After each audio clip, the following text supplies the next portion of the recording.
Mais comment as-tu découvert l'horlogerie?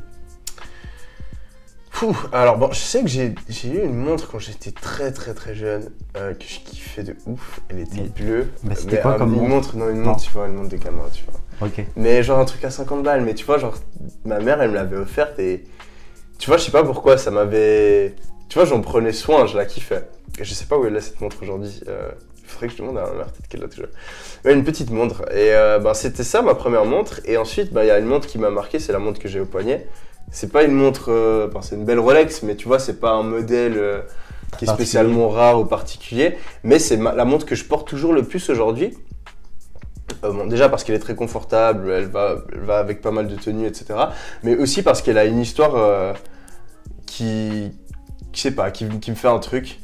Et c'est tout simplement qu'en fait, je devais avoir 16 ans, je pense, par là. Et j'étais à Lausanne, devant une boutique, et je suis rentré dans l'horlogerie, dans la boutique. Et tu vois, à l'époque, genre, je savais même pas où me mettre, tu vois, genre, Rolex, tu vois, genre, machin, tu rentres dedans, tu sais pas trop, on te donne la montre, tu sais pas la mettre, et tout. Ouais, tu vois, je faisais le mec, genre, je pouvais me la payer, tu vois, alors que dalle. Et tu vois, je vais, et de base, j'avais déjà beaucoup regardé la montre déjà, ensuite je demande à l'essayer, puis j'étais là, waouh, elle est trop belle. Et en fait, je me suis juré que quand je ferais 100 000 balles par an, je m'achèterais cette montre, tu vois, pour me féliciter, tu vois. Et c'était un truc pour me motiver. Et tu vois, je pensais que je le ferais quand j'avais 30 ans, tu vois. Genre, quand j'avais 30 ans, dans ma tête. Tu l'as fait bien avant. Tu vois, c'est ça qui est ouf, c'est que je m'imaginais avec cette montre au poignet à 30 piges. Et en fait, cette montre, je l'ai achetée à 21 ans. Ouais. Moins d'un an après m'être lancé dans le business, tu vois. Et ça, je trouve juste dingue, tu vois. Et donc c'est pour ça que je kiffe cette montre et c'est comme ça que je suis entré un peu dans l'horlogerie. Après j'ai acheté d'autres montres, mais ouais, c'était celle la première.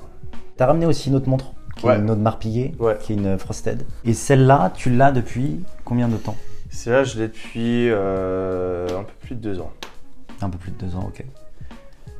Mais c'est ta Rolex que tu portes quoi qu'il arrive le plus souvent. Après, l'Audemars, je vais la porter aussi assez régulièrement. Je la porte plus quand je sais pas, quand je vais au restaurant, quand je suis un peu plus habillé, tu vois. Ouais, ok. Très très sympa. Hein. Ouais, elle est dingue.